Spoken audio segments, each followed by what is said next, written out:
You've been told that raising your vibration is about meditating more, thinking positive thoughts, and surrounding yourself with crystals and sage.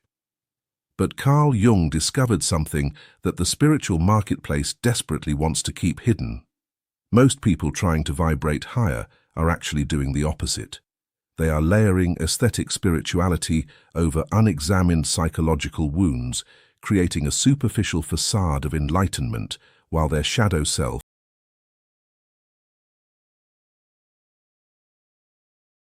pulls the strings from the dark. This is the devastating truth about true transformation. It is not about adding more spiritual tools to your repertoire, but about a brutal, terrifying process of radical subtraction.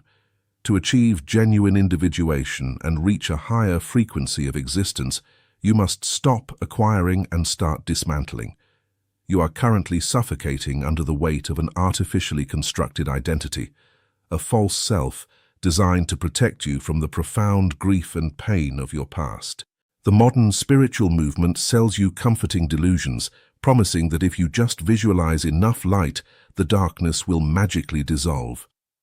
Jung knew this was a dangerous fantasy. He understood that to ascend, you must first descend into the terrifying depths of your own psyche, confronting the mechanisms you use to survive. You must undergo a psychological death. You cannot ascend while anchored to the heavy, dense psychological patterns that keep you trapped in a loop of performance and fear. The sovereignty you seek is hidden beneath the very defense mechanisms you refuse to surrender. True elevation requires an unflinching confrontation with the lies you tell yourself, a ruthless shedding of the comforting illusions that keep your ego intact but your soul starved. This journey is not for the faint of heart. It will strip you of your comfortable delusions, expose your unspoken internal struggles, and demand that you relinquish the very coping mechanisms that have defined your reality up until this moment. If you are exhausted by the relentless performance of your own life, if you harbor a secret, agonizing fear that you are a fraud in your own spiritual journey, then you are finally ready to hear the truth. You must surrender the heavy armor that is weighing down your soul. The first devastating illusion you must completely dismantle is the desperate, exhausting need to be seen as a good person. This is the absolute surrender of the persona, the social mask you wear to navigate consensus reality and secure external validation. From a very young age, you were conditioned to believe that your worthiness is inextricably linked to your compliance, your pleasantness, and your endless capacity to accommodate the emotional needs of others. You have built a towering psychological architecture around being perceived as kind, selfless, and unconditionally giving, but this goodness is actually a fear-based survival mechanism, a sophisticated manipulation designed to control how others perceive you so that you can avoid the primal terror of abandonment. Jung warned that the persona is a complicated system of relations between individual consciousness and society, a meticulously crafted lie that you eventually mistake for your true self. When you obsessively curate this image of the good person, you are essentially disowning your own shadow, repressing your legitimate anger, your boundaried sovereignty, and your fundamental human needs into the unconscious. You smile when you want to scream, you say yes when your entire body is screaming no, and you swallow your truth to keep the peace in relationships that are secretly draining the life force out of you. This constant suppression creates a dense, low-vibrational energetic signature that completely contradicts your conscious desire to vibrate higher. You cannot resonate at a frequency of authentic power while simultaneously contorting yourself into a shape that is palpable to others. The tragic irony is that in your relentless pursuit of being seen as good, you have become entirely disconnected from being authentic. You must confront the excruciating reality that your chronic people-pleasing is not a sign of spiritual elevation, but a profound betrayal of your own soul. Releasing this need is a terrifying process, because it means you must be willing to be misunderstood, to be the villain in someone else's narrative, and to tolerate the profound discomfort of disappointing people who have grown accustomed to your endless self-sacrifice. You must cut the invisible cords of obligation that bind you to the expectations of consensus reality. When you finally dissolve the persona, you will experience an overwhelming wave of grief for the years you spent performing for an audience that never truly saw you, but this grief is the necessary precursor to genuine liberation. Dropping the mask requires you to stand naked in your own truth, accepting that your shadow, with all its sharp edges and raw desires, is an essential component of your wholeness. You must let the good person die so that the authentic, sovereign individual can finally breathe. The second radical surrender requires you to completely give up the deeply entrenched, ego-driven belief that you can heal, fix, or save everyone around you. This is the insidious trap of the wounded healer archetype, a psychological dynamic where you unconsciously project your own unhealed pain onto others and attempt to rescue them as a proxy for rescuing yourself. You are naturally empathetic, deeply sensitive to the suffering of others, but you have weaponized this empathy against yourself, using it as a distraction from your own internal void. The spiritual marketplace glorifies the empath, framing your chronic overextension as a noble sacrifice, but Jungian psychology reveals a much darker motive. Your obsessive need to be the savior is deeply rooted in ego. It gives you a false sense of control, a manufactured feeling of superiority, and a convenient excuse to entirely avoid doing your own devastating shadow work. You exhaust yourself pouring your life force into broken vessels, desperately hoping that if you just love them enough, if you just sacrifice enough of your own energy, they will magically transform and finally reflect back the love you so desperately crave. But you cannot vibrate higher while you are constantly tethered to the sinking ships of other people's unhealed trauma. You must confront the agonizing realization that your desire to save others is actually a profound disrespect for their own autonomous journey of individuation. Every time you step in to buffer someone from the consequences of their own actions, you are stealing their opportunity for psychological growth, infantilizing them to serve your own need to feel indispensable. Giving up this role is terrifying because it forces you to face the terrifying emptiness of your own life when you are not defined by your utility to others. Who are you when you are not fixing a crisis? Who are you when you are not the emotional anchor for a dysfunctional dynamic? You must sever these parasitic energetic ties and reclaim the immense volume of energy you have been bleeding out into the world. You must allow others the dignity of their own suffering, their own mistakes, and their own rock bottom.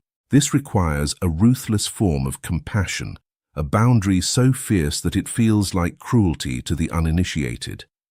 You must surrender the ego's addiction to being needed, dissolve the fantasy that your love can cure another person's psychological wounds, and redirect that ferocious healing energy back into the terrifying darkness of your own unhealed psyche.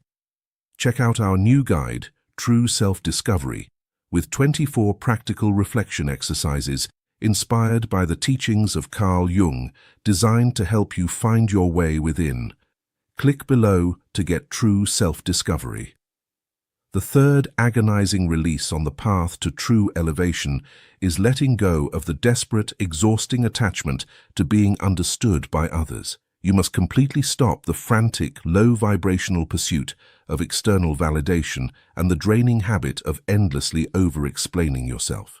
How many times have you found yourself trapped in a paralyzing cycle, drafting 30-minute mental monologues, meticulously justifying your boundaries, your choices, or your very existence to people who are entirely committed to misunderstanding you? This compulsive need to explain yourself is a symptom of a fractured psyche, a desperate plea for the external world to grant you the permission to exist that you refuse to grant yourself. Jung understood that true individuation isolates the individual from the herd. It demands that you step out of the warm, suffocating embrace of consensus reality and stand entirely alone in your own convictions. When you constantly seek to be understood, you are essentially asking others to validate your reality, handing over your psychological sovereignty to people who are navigating the world through the distorted lens of their own unhealed trauma. You cannot elevate your consciousness while you are constantly anchoring your frequency to the limited comprehension of those around you. The brutal truth is that most people do not want to understand you. They want you to conform to the version of you that is most convenient for their own psychological survival.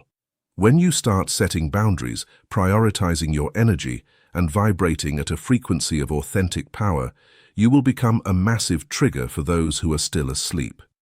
They will project their insecurities onto you, label you as selfish, and fiercely resist your evolution. You must surrender the fantasy that you can bring everyone along with you on your journey. You must give up the agonizing need to convince your family, your friends, or your partner that your path is valid. Let them misunderstand you. Let them judge you.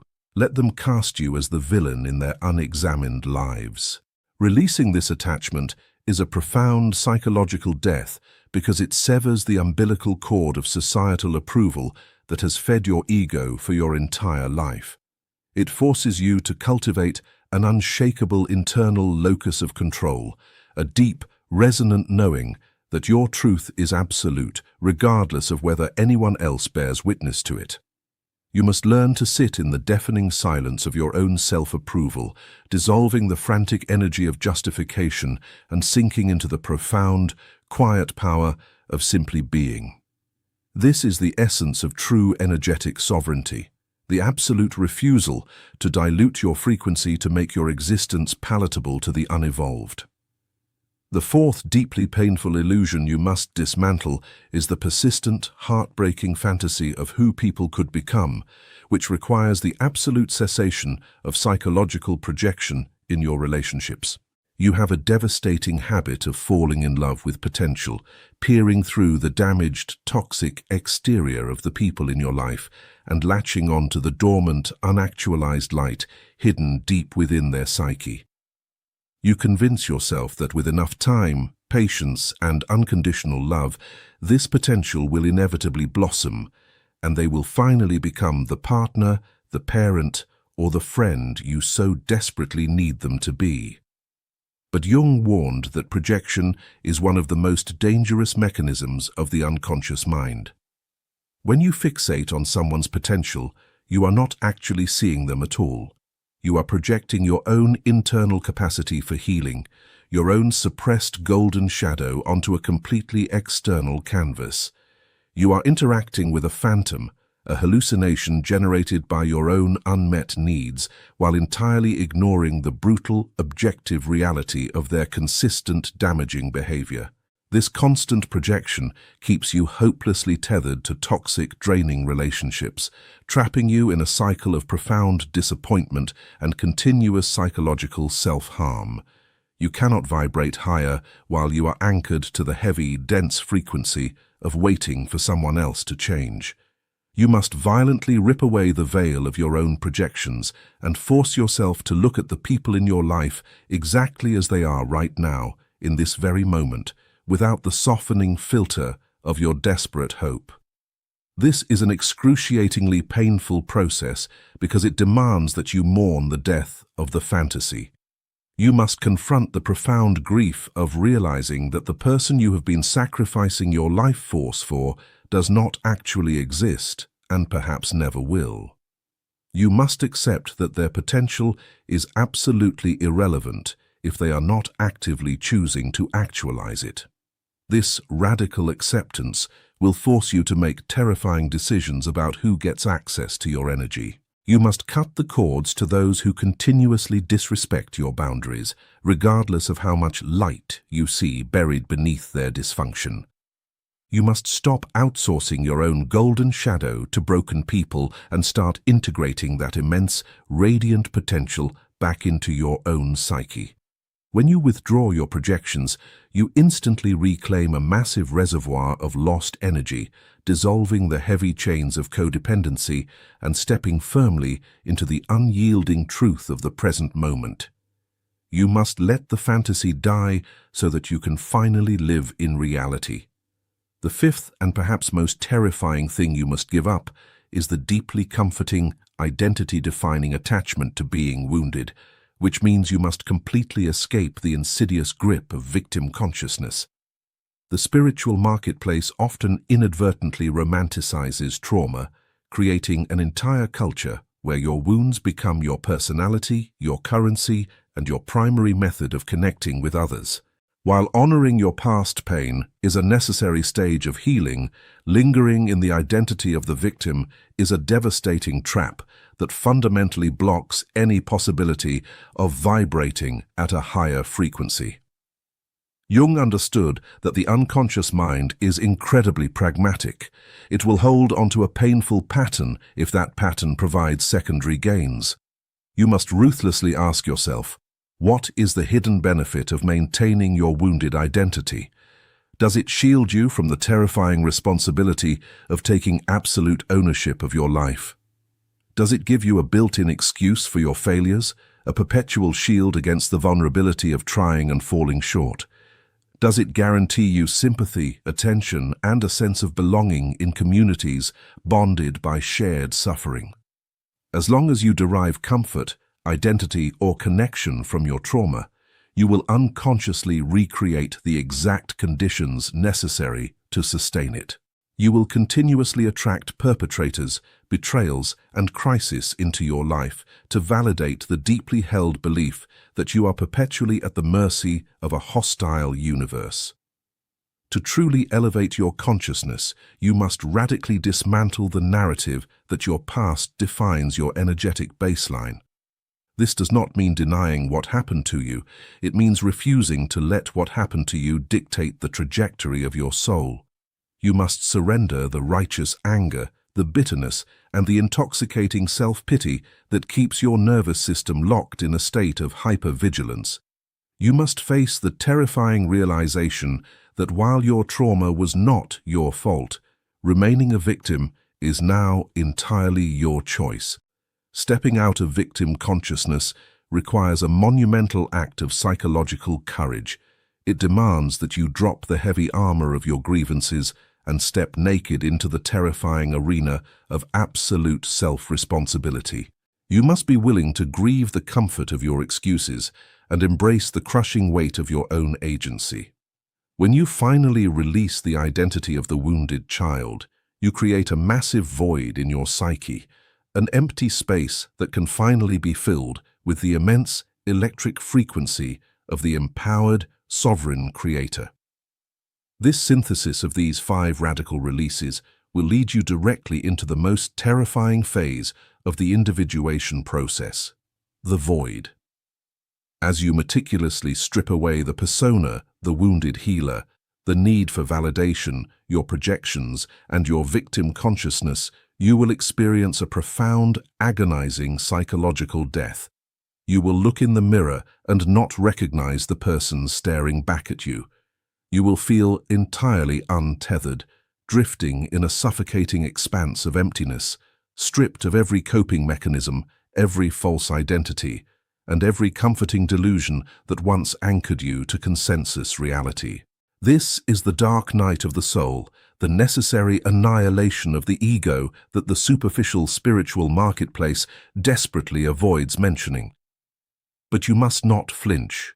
You must surrender completely to this devastating emptiness, allowing the false self to be entirely consumed by the flames of your own awareness. It is only within the terrifying silent darkness of the void that true transformation can actually occur. You cannot bypass the darkness to reach the light. You must walk directly through the center of your own psychological hell. But when you finally emerge from this profound disintegration, you will be reborn into a state of genuine, unshakable high-frequency existence. You will no longer be performing spirituality. You will be the living, breathing embodiment of authentic power. You will move through the world with a terrifying clarity, entirely unburdened by the opinions of others, immune to toxic dynamics, and fiercely anchored in your own sovereign truth. You cannot vibrate higher while maintaining the heavy, dense, low-frequency patterns of your unexamined ego. You must let the old version of yourself die so that the true self can finally awaken. The journey inward is the only way out. Check out our new guide, True Self-Discovery, with 24 practical reflection exercises inspired by the teachings of Carl Jung, designed to help you find your way within. Click below to get True Self-Discovery.